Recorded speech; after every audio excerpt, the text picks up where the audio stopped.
What is up, my viewers? Spang here, bringing you ASQ number 8, which is where I will answer subscriber questions. And there's also going to be an update with this number 8 ASQ, and that kind of rhymes.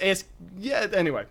I don't even know what I was trying to say there, and I'm not going to even try to finish it. But if you're wondering what is going on, that is what the update part of this video is. But let us get right to the questions. Now, there haven't been that many new questions since the last ASQ, and part of that I know has been due to my inactivity. And I'm going to get into that, but let's just get into the primary reason for this video, which is where I answer your guys' questions.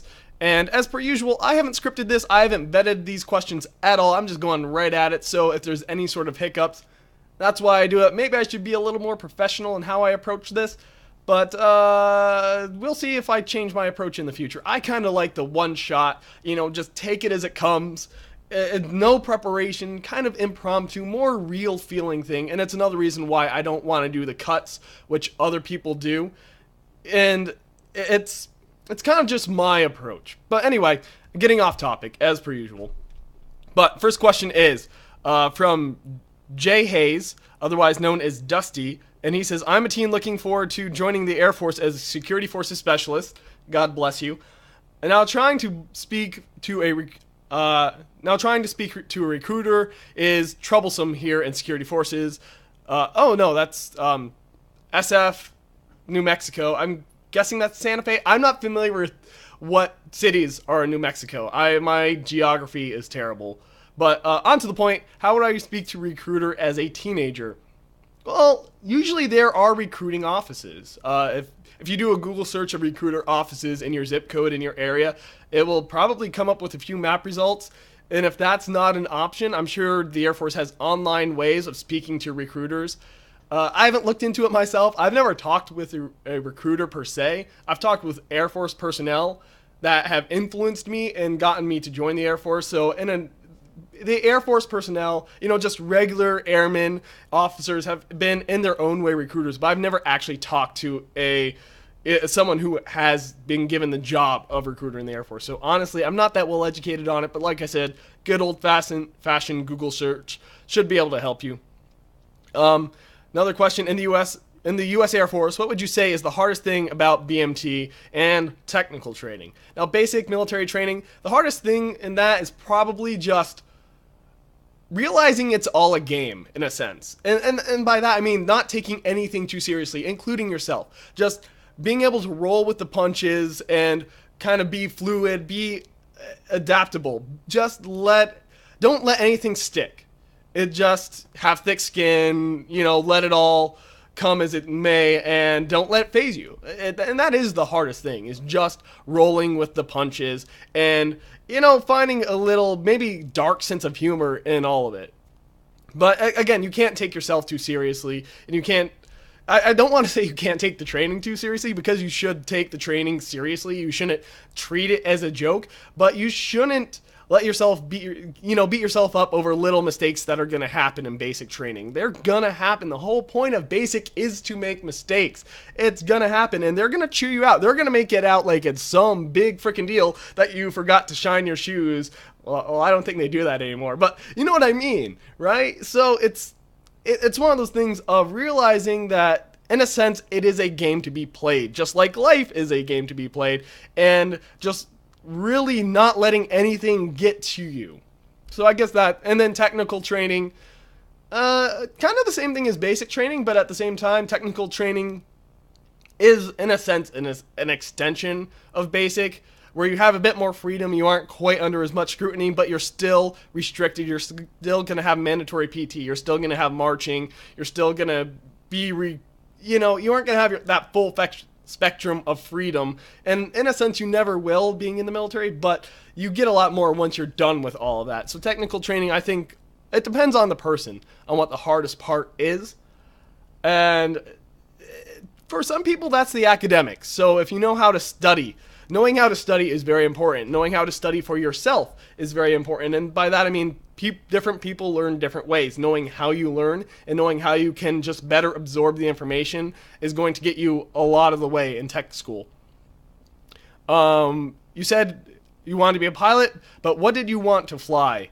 Ideally, I want to fly fighters, and if I had my pick of the litter, I would be flying F-22s because those things are so awesome. Now, the realistic chances of that happening, not great, but a man can dream and a man can hope, and hey, if I don't try, the chances of it happening are 0, as opposed to, let's say, 0.1%. But, you know, that is what I would love to fly. Realistically, I'm probably going to, if I manage to become a pilot in the Air Force, which is still going to be a lot of work, a lot of things falling into place at the right time, and just everything coming together perfectly. But if I manage to be able to be a pilot, honestly, I'm going to try for fighters, but if I can't get it, I'm happy flying anything. Honestly, if the Air Force allows me to fly and pays me to do that, I'm not going to complain. And have I heard of Civil Air Patrol? Yes. Do I know anything about it other than its existence? Not really. I know it is Civil Air Patrol. And they do different things like probably Force Fire Watch. Just, you know, nothing. Like I said, I don't really know much about it beyond its existence. But as I said earlier, Google is a great asset. You can look up anything on Google. And so if I wanted to learn more about it, I could. I've just not had the interest. But I do know of its existence. I know it's an option. And it looks towards getting a lot of former military pilots and that sort of thing to join its ranks just because they already have the training. Of course, I could be wrong in that. That's just what I've heard and my understanding of it. But anyway, and that, just to thank you for reading that, and thanks for my service. Proud to serve. That is my default response. Okay, so I'm just going to answer one question I have gotten in real life from people is when I get that, you know, thank you for your service comment from, you know, just a random person on the street, it makes me feel really good inside because it's like, it's just nice to be appreciated. But they say, well, how do you respond to that? You can't say, thank you for saying thank you, because that just sounds odd. But that's what a lot of military members do because they don't know what else to say. But after many, many, many times of wondering what the proper response is, I just say, you know what, I'm proud to serve. And it's a true statement, and it's a good response to it. So it took me a while to come up with that, and maybe longer than it should have, and maybe I thought more on it than I should have. But, you know, if you are a military member and you don't know what to say when people say that to you, just say, I am proud to serve. You know, something along that line. You don't have to say, oh, thanks, because then you're saying thanks to a thanks. And as some people just afterwards, they're like, why did I say that? That was not a good response. You know, people like me who beat themselves up over stupid things. But Razvan also made a comment on the previous video saying that he was glad I said his name. Notice that his name is hard to say. And he says I can just call him Alex or Alexander because it's his middle name and it's easier to say. But says he'll keep sending me replays. And even despite my inactivity, you guys have still been sending me replays, and that just makes me feel even more guilty. So let's get into that. So first of all, I finally got back home, and let's lay it out right on the front. This is the update part. So if all you wanted to watch was the A.S.Q, then you're good. You can stop watching right now. You know, thanks for watching. But for the rest of you, so update, why I haven't been uploading. And the biggest reason is mainly because I've been working through some of my own junk, right? Emotional stuff, depression, and a lot of people are like, whoa, depression, right? But everyone goes through depression. We have our spurts of, you know, where we just can't find the energy or motivation or enjoyment and stuff to really do more than the basics, you know, get out of bed and go to our job and pay our bills, and that's all we can handle because we are just such a slump and such a rut that we can't pull ourselves out of it. And you know, it's a natural part of life, and I don't want to know, I might be wrong about this, but it's kind of healthy to every now and again have depression so you can appreciate the good times. You know, you can't appreciate the good without the bad. But when it starts lasting longer than just I don't claim to be a psychologist. I don't claim to be educated on the topic. But I do know when it becomes chronic, when it becomes a regular thing of, you know, months and months of just not being able to pull yourself out of it, that's when it becomes a problem. You know, having it for a couple weeks or a month isn't too big of a deal. It's normal. It's easy to recognize it's normal. And it's like, okay, this is my body telling me, I might be pushing myself too hard. I might be stressing out about too much. I need to take a step back and just kind of let this pass and realize that I need to lower my activity levels so I can focus on getting myself out of this depression, right? And so I guess in a sense, depression could be a wake-up call. But I've been, as you can see, it's probably been longer than that. I am stubborn as a mule. I don't like talking to people, getting help from people. I'm strongly in the mindset a lot of the times, even though I admit, for me, I believe it's the incorrect mindset, that I should be working through things on my own. I shouldn't be bugging people for help. I'm just going to switch screens here a little bit. And that I really should be turning to my friends and family to help me get through these episodes, or whatever you want to call them, a lot quicker. So if you're wondering why I haven't been uploading, it's because I just haven't been able to find the enjoyment out of it. And as I've always said, I love you guys. I love my subscribers. I do this, but I do this for me. I do this because it makes me happy, and the fact that other people can get enjoyment out of it is just amazing. But in the grand scheme of things, the only reason why I do anything, why anyone should do anything, is not to make other people happy, but it's because it's what you love to do.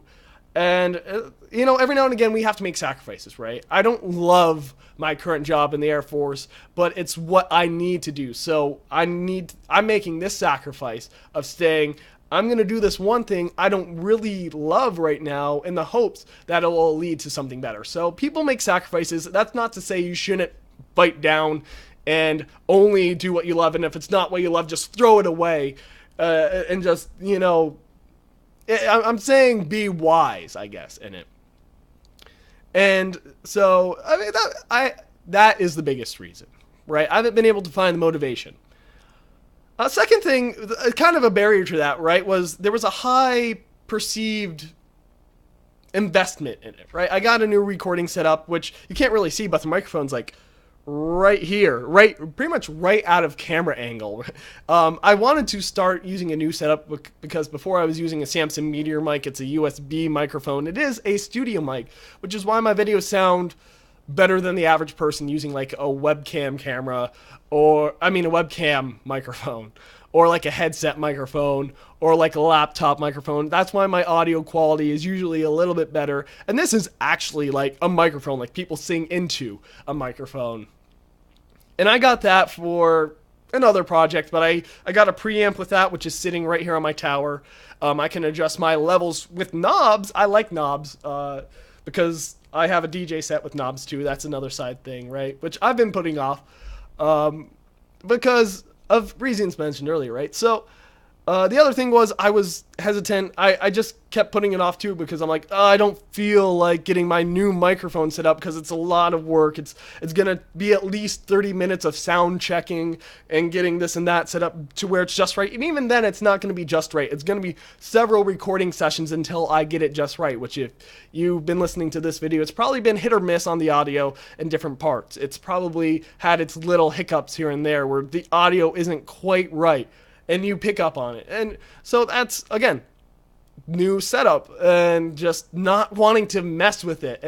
But I already disconnected my old setup, so what am I going to do? Am I going to go through the hassle of hooking up my old setup when I'm just going to be moving to a new setup, right? And so that, and dealing with all the junk, emotional junk I was dealing with, it's like I wasn't in the mood to deal with that. And that's something that I struggle with. Right? I'm very critical of myself because I say, well, that's just me being controlled by my emotions. And I beat myself up for it, and I shove myself farther into kind of a depression state. So it's a vicious cycle, as it usually is. But at the other time, it's just been, life's kind of been overwhelming too. And that's kind of what attributed to that whole depressive state of not having the energy, not having the motivation to really get into it. And so some of you are probably relating to me. Others of you are probably like, oh, you're just being a whiny little punk. You have no excuse. You should have been giving us content this whole time, which are the two voices inside my head. The two parts of me. I'm not any more crazy than the average person, at least as I like to believe. But we all have our internal criticisms, our internal parts of us that either chastise or praise us for different parts, and the part that makes the excuse and says it's okay, and the other part that says, no, it's not okay, you're just being a little whiny punk. And for those of us who don't have that, internal struggle. You are blessed. You don't know how much. But yeah, so right now, I'm currently back on my desktop. I'm back in my apartment. Obviously, I'm back on my desktop. I still have the capability to catch up on old replays, even though 9.3 just recently came out. I can do 9.0, 9.1, and 9.2, right? Because I have 9.2 currently installed on my laptop. It's backwards compatible with 9.1, which is great. And I have 9.0 currently on this desktop, which means I can do old replays from roughly the time I got back from deployment, I think. So I can still catch up. And that's another reason I haven't done it, right? I've been overly critical of myself. I started recording some replays, but I wasn't really happy with the finished product. I was getting way too overly critical of myself. It was messing with my head. It was messing with my commentaries, because in the middle of a commentary, I would be thinking in my mind, oh, I shouldn't have said that, or I mixed that up. I was just constantly criticizing myself, and so I would stop a recording and I'd start it over and I'd try to do it right another in a second or a third or a fourth time through. And so it was just getting to me. I couldn't find enjoyment out of it because I was setting such high standards for myself. I was thinking about it too much. I wasn't just doing it like I had a habit of doing in the past, like I did when I first started it. When I first started my replay commentaries, I was just doing it. I wasn't overthinking things.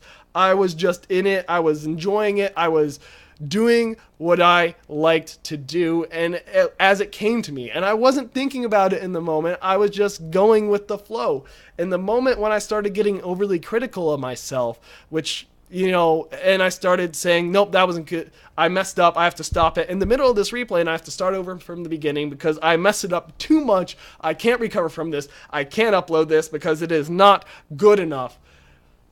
And so it became... I just couldn't find the motivation. I couldn't find the energy. I couldn't find the confidence, I guess is the word I'm looking for, confidence, to get back into it. And I'm starting to get over myself, like the advice I gave for basic training earlier. Don't take yourself too seriously. And that is such good advice for life in general, is to not take yourself too seriously. The moment you do is the moment you stop enjoying life, is because you are just over-analyzing everything, being overly critical about everything you do. And so I think, for those of you who don't know, my birthday was October 2nd. It was my 25th, quarter of a century mark, and it was kind of, on my birthday, I found myself thinking, well, if there was ever a day for me to start turning my life around, it's my birthday. If there's ever a time for me to just take an inventory, a mental checklist, a mental, a mental waypoint to see where I'm at and what I'm doing and where I am at emotionally, mentally, physically, everything, and just kind of redirect myself as accordingly, set a new course for my life. It is my birthday. And I started thinking about it. I'm like, why am I letting all this stuff get to me? And it still is. It's still something that I have to wrestle with internally. But the fact of the matter is, I am, instead of ignoring it, I am challenging it. I'm addressing it. So I would say expect replays to resume within the next few days. If you stuck along long enough in this video, listen to me ramble long enough in this video, God bless. You get the knowledge that I am actually starting replays. I want to start replays in the next few days. No promises, because the moment I start making promises and deadlines and stuff like that is the moment I start turning this into a job again, and the time I start... In the moment it starts turning into a job is the time I stop enjoying it again, right? So I'm going to just try and convince myself that I do have the energy, and to not take myself too seriously and just let it flow and try and enjoy it. And as long as I can just keep pushing myself in that direction, you will see replays very soon. And like I said, probably within the next few days. And it's hard. I want to give you guys commitments, because like I said, even though I'm doing this as something I love, I am just thrilled and humbled and just so happy that you guys can get an enjoyment from something I do. And it makes me want to give you guys content. It makes me want to commit to you. But when I start feeling that pressure is the moment I start crumbling under it. And you say, well, some of you might say, you're in the military, you should be able to take pressure. And I can take certain types of pressure. But this type of pressure, crisis pressure, being able to perform in stressful situations where something needs to get done or people die or mission gets delayed and things are put at risk. I can take that pressure. But what I can't take is pressure on things that I'm supposed to be enjoying. If something is supposed to be making me happy, but it's making me feel stressed out instead, is a type of pressure I can't take. And I think there's probably a lot of you who can relate to that. But I think I've rambled on long enough. If you so this is the ASQ, this is the new format. And if you stuck along this long, I probably should have said this earlier in the video, but keeping to my commitment of flow and just one shot, one take, and it's done.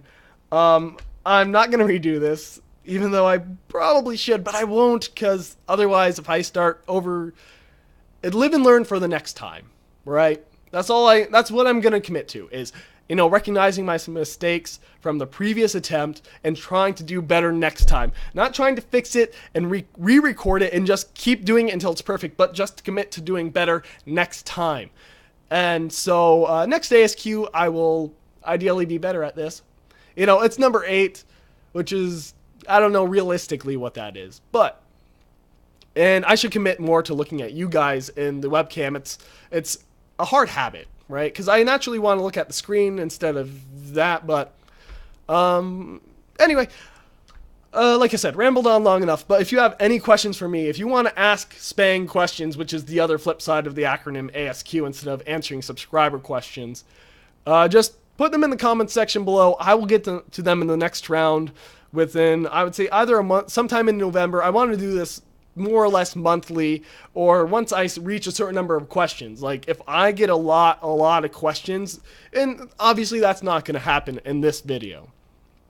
But if it gets to the point where I get a lot of subscribers, I'm at 839 right now, which, is not a lot in terms of like famous YouTube people, but 839 people is still a lot of people. And so if all of them got interested in enough to ask me questions, I would probably put out an ASQ every 50. I would probably limit it to every 25 questions or so, just so I wasn't taking an entire hour to do an ASQ. Whereas I've already taken close to 25 minutes to do this one, but this is an update too, so it doesn't necessarily count. Oh, excuse me. But as I was saying in a really roundabout way, if you have any questions for me, just put them in the comments section below and I will answer them in the next ASQ, probably going to be out sometime in November. But until that time, look forward to replays, look forward to Let's Plays, which if you watch my previous ASQ, I want to start doing those. I'm probably, since a lot of my not replays, but Let's Plays are going to be of old video games. I know I said I wanted to avoid commitments, but keeping to a theme, ideally, I want to upload them Tuesdays and Thursdays for Throwback Tuesdays and Throwback Thursdays, since they are going to be older video games. And if you guys don't want to watch that, that's fine by me. Just keep coming back for replays, because that is always going to be the mainstay of my channel, whether it's going to be World of Tanks, or maybe I start moving over to War Thunder if World of Tanks just starts dying off. And War Thunder gets... War Thunder is pretty active. I don't mean to put down War Thunder. It's just I've never gotten into it. But if it turns out World of Tanks is dying off, but War Thunder is still thriving, I will migrate over accordingly. I will always strive to bring you guys content, which is the main reason you guys came to this channel. Which, for a lot of you, that is tank gameplay. And so with that, I'm going to leave you guys for now. And until next time, this has been Spang, and I am signing off.